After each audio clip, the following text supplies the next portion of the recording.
മിഥുന ലഗ്നത്തെക്കുറിച്ച് നമ്മൾ പറയാൻ പോവുകയാണ്. വളരെ രസകരമാണ് മിഥുന ലഗ്നത്തിൻ്റെ കാര്യം. മിഥുനത്തിൻ്റെ ഉടമസ്ഥൻ ബുധനാണ്. ബുധൻ നപുംസക ഗ്രഹമാണ്.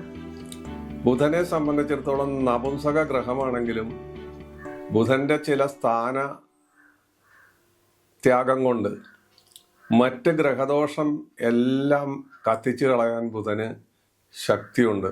ലഗ്നത്തിൽ ബുധൻ നിന്നാൽ ഒരു ജാതകത്തിൽ എന്തെല്ലാം ദോഷങ്ങളുണ്ടെങ്കിലും അവൻ ഒറ്റയ്ക്കായിരിക്കണം നിൽക്കേണ്ടത്, അതെല്ലാം ഭസ്മീകരിക്കാൻ ബുധന് ശക്തിയുണ്ട്.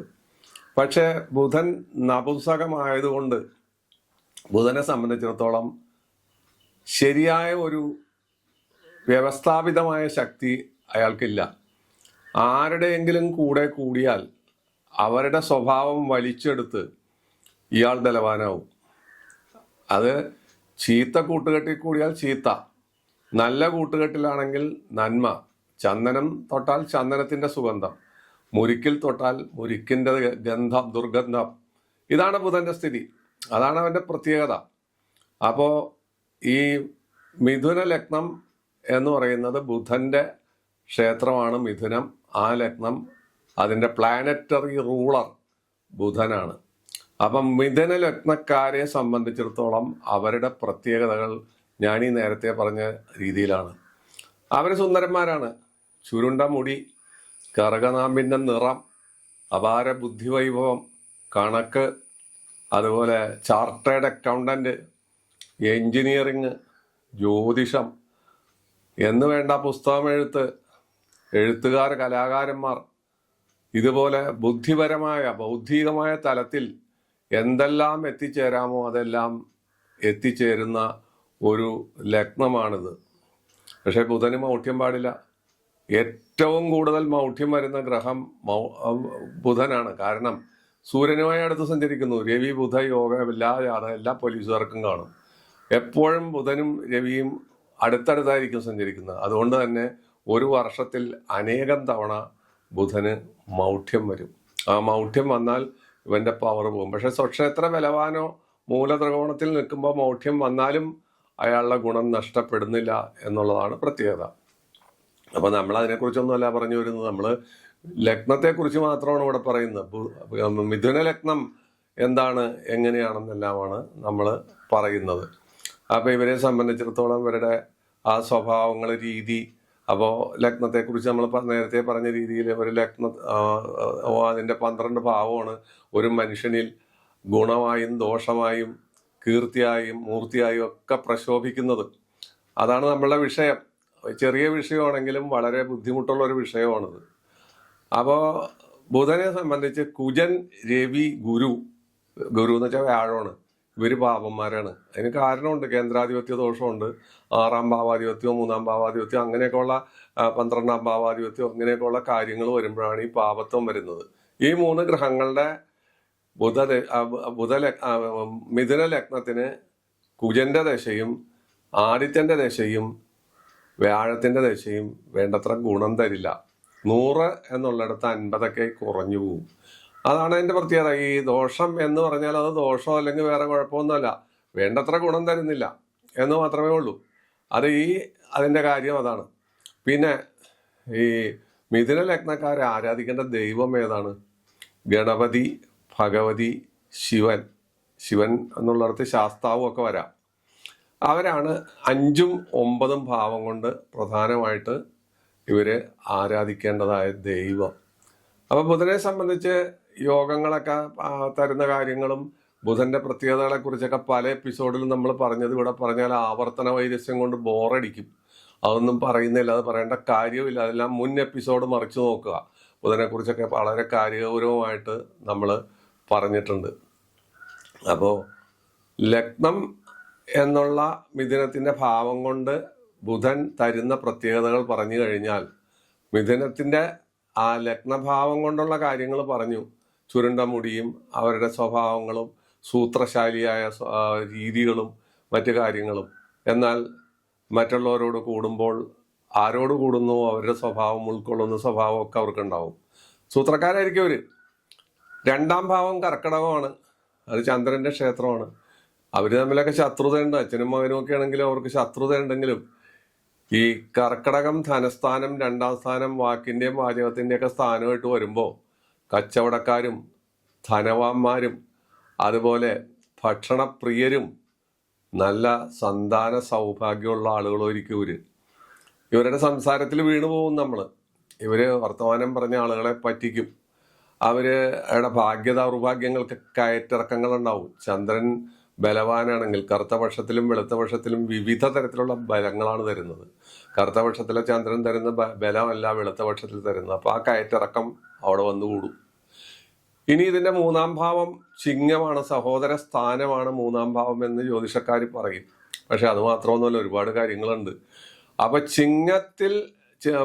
ചിങ്ങം 3-ാം ഭാവമായിട്ട് വരുന്ന മിഥുന ലഗ്നക്കാരെ സംബന്ധിച്ച് അത്തരക്കാര് ശൂരത, ചീത്ത കൂട്ടുകെട്ടുകള്, വീട്, വാഹനം, അതുപോലെ കഠിന വാക്കുകൾ പറയുക. അവരുടെ വാക്കുകൾക്ക് മയമില്ല. സാധാരണ ബുധൻ വളരെ ഭംഗിയായി സംസാരിക്കുന്ന ആളാണ്. ഈ 3-ാം ഭാവം ചിങ്ങമായി വരുമ്പോൾ ചിലരെങ്കിലും എന്ന് പറയുന്നതെന്ന് വെച്ചാൽ എല്ലാവർക്കും അത് ബാധകമല്ല. ആ 3-ാം ഭാവം അവർക്ക് ചിലർക്കെങ്കിലും ഈ രീതിയിലുള്ള ഫലങ്ങൾ കൊണ്ടുവന്നു കളയും. 4-ാം ഭാവം, മിഥുനത്തിന്റെ 4-ാം ഭാവം അയാളുടെ സ്വക്ഷേത്രം തന്നെ, ബുധന്റെ സ്വക്ഷേത്രം തന്നെയായ കന്നിയാണ്. ആ കന്നി 4-ാം ഭാവമായി വരുമ്പോൾ അവർ ചീത്ത കൂട്ടുകെട്ടുകൾ, മോഷണം, അതുപോലെ ലഹരി വസ്തുക്കളോടുള്ള താല്പര്യം, വീടിന് മാറ്റം, വീടുണ്ടാകും, ആ വീട് വിടും, അത് കഴിഞ്ഞ് പുതിയ വീട്ടിലേക്ക് മാറും, വാടക വീട്ടിൽ താമസിക്കും, വാഹനങ്ങൾ വാങ്ങിക്കും, ആ വാഹനങ്ങൾ വിൽക്കും, വാങ്ങും, വിൽക്കും, വാങ്ങും, ഇങ്ങനെ മാറിക്കൊണ്ടിരിക്കുന്ന ഒരു പ്രത്യേകതരം സ്വഭാവമായിരിക്കും തുലാം 4-ാം ഭാവമായി വരുമ്പോൾ. വൃശ്ചികമാണ് 5-ാം ഭാവം.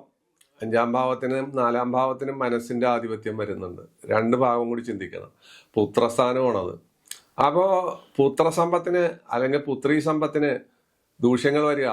അവര് മാതാപിതാക്കളുടെ വഴിയിലല്ലാതെ നടക്കുക, ഏഷണി സ്വഭാവം ഉണ്ടാവുക, ദുഷ്പ്രവർത്തികൾ ചെയ്യുക, അനാവശ്യമായിട്ട് മറ്റുള്ളവരെ ചതിക്കാനോ പറ്റിക്കാനോ ഉള്ള വ്യഗ്രത കാണിക്കുക, വാക്കിന് മയമില്ലാതെ വരിക, പ്രവൃത്തികളിൽ അവർ എപ്പോഴും ഒരു കള്ളത്തരം സൂക്ഷിക്കുക, മുതലായ കാര്യങ്ങൾ 5-ാം ഭാവം വൃശ്ചികമായി വരുന്ന മിഥുന ലഗ്നക്കാർക്ക് അനുഭവപ്പെട്ടേക്കാം.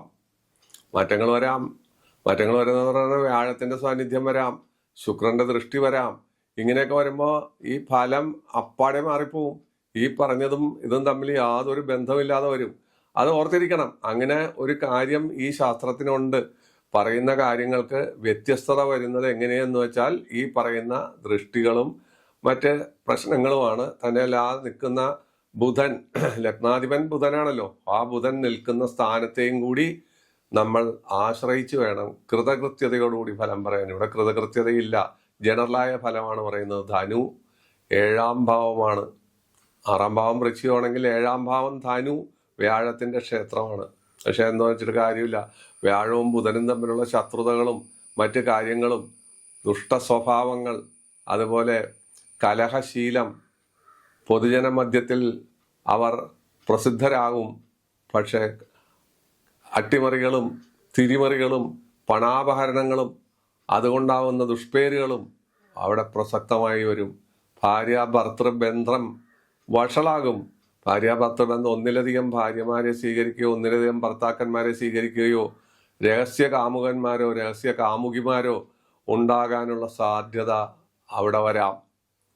നപുംസക ബന്ധം, ബുധൻ നപുംസക ഗ്രഹമാണ്, വ്യാഴം സ്വാത്വിക ഗ്രഹമാണ്. നപുംസക ബന്ധം അവിടെ വരാം. ആ വിവാഹബന്ധത്തിൽ അത് അലോസരങ്ങൾ ഉണ്ടാക്കാനുള്ള സാധ്യതകൾ ഉണ്ടാവും. 8-ാം ഭാവം മകരമാണ്, അത് ശനിയുടെ ക്ഷേത്രമാണ്.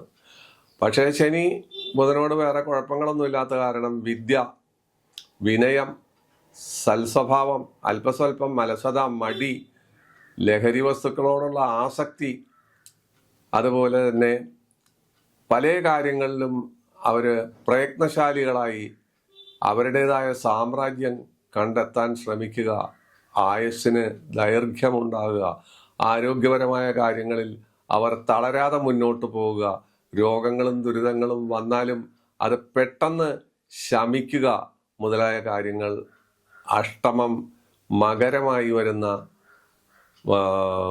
മിഥുന ലഗ്നക്കാർക്ക് അനുഭവപ്പെടാറുണ്ട്. 9ാം ഭാവം ഭാഗ്യസ്ഥാനമാണ്, അത് കുംഭമാണ്, ശനിയുടെ ക്ഷേത്രം തന്നെയാണ്. ഇത്തരക്കാര് ദാനധർമ്മിഷ്ഠരും സൽപ്രവർത്തികൾക്ക് വേണ്ടി, നല്ല കാര്യങ്ങൾക്ക് വേണ്ടി, അനാഥാലയങ്ങൾക്ക് വേണ്ടി, രോഗദുരിതം അനുഭവിക്കുന്നവർക്ക് വേണ്ടി സഹായങ്ങൾ എത്തിക്കുക. ധനലാഭം അജിരേണ അവർക്ക് പല പ്രകാരത്തിൽ വന്നുകൊണ്ടിരിക്കുക. അവർ പ്രതീക്ഷിക്കാത്ത തരത്തിലുള്ള ധനലാഭങ്ങളും ഐശ്വര്യങ്ങളും സദാ അവർക്ക് വന്നുകൊണ്ടിരിക്കുക. അവർ അതെല്ലാം നല്ല കാര്യങ്ങൾക്ക് വേണ്ടി ഉപയോഗിക്കുക എന്നുള്ള ഒരു പ്രത്യേകതയും. ഭാഗ്യഭാവം, ഭാഗ്യം കൊണ്ട് അവർ ഉദ്യോഗത്തിൽ വന്ന് വിടുകയും വിദേശയാത്ര നടത്തുകയും അവിടെ ചെന്നും ധാരാളം ധനം സമ്പാദിക്കുകയും ചെയ്യുന്ന ഒരു ഗുണം അതിന് നമുക്ക് കാണാൻ പറ്റും. കർമ്മഭാവം എന്ന് പറയുന്നത് 10ാം ഭാവമാണ്. 10ാം ഭാവം, ഇവരുടെ 10ാം ഭാവം മീനമാണ്. മീനം വ്യാഴത്തിന്റെ ക്ഷേത്രമാണ്. വ്യാഴവും ബുധനും തമ്മിലൊന്നും സുഖത്തിലല്ല. എന്നിരുന്നാൽ പോലും നല്ല തൊഴിലും വിദേശയാത്ര, സ്വദേശത്ത് തൊഴിലുണ്ടായി ലീവ് എടുത്ത് അവർ വിദേശത്തേക്ക് പോവുക, തദ്വാര ധനം സമ്പാദിക്കുക, ആ ധനം സൽക്കർമ്മങ്ങൾക്ക് വേണ്ടി ഉപയോഗിക്കുക, ക്ഷേത്ര പുനർനിർമ്മാണം നടത്തുക, ക്ഷേത്ര ഭരണത്തിൽ ചെന്നപ്പെടുക, സ്വാത്വികമായ കാര്യങ്ങൾ ചെയ്യുക, അന്നദാനം നടത്തുക മുതലായ കാര്യങ്ങളെല്ലാം ഈ 10ാം ഭാവം മീനമായി വന്നാൽ സംഭവിക്കാറുണ്ട്. അവിടെയെല്ലാം സൽപ്രവൃത്തി ചെയ്താലും അന്യാക്ഷേപം കേൾക്കേണ്ടി വരും. അന്യരെ ആക്ഷേപിക്കും. ഇയാൾ ചെയ്യുന്നത് സൽപ്രവൃത്തിയാണെങ്കിലും അവിടെ അയാളുടെ പേഴ്സണൽ ലാഭമുണ്ട്, പണം ദുർവിനിയോഗം ചെയ്യുന്നുണ്ട്, അല്ലെങ്കിൽ പണം ധൂർത്തടിക്കുന്നുണ്ട് എന്നെല്ലാം കേൾക്കേണ്ടി വന്നാൽ പോലും ഇവര് കുലുങ്ങാതെ മുന്നോട്ട് പോകുന്ന സ്വഭാവക്കാരായിരിക്കും. 11ാം ഭാവം ലാഭസ്ഥാനമാണ്, അത് മേടമാണ്.